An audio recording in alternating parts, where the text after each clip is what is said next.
ښه څنګه لټه مخته شوی دی هېڅ کار پر وخت نه کوي او بیده دې خرارې ده بابا بابا ولې نه ویښېږي استغفر الله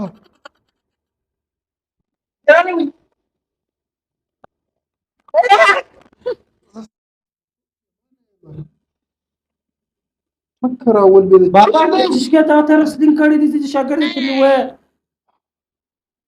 ښایسته خوب مې دی به څنګه منظره کې بابا هغه د خوب ګولۍ دي نو خوړې بیده شوی وې د عقل دښمنه نو چې زه ښه په خواږه خوب بیده یم نو زه د خوب ګولۍ څه کوم بابا خو ډاکټر ویل ول د خوب در مخه ګولۍ ورکوه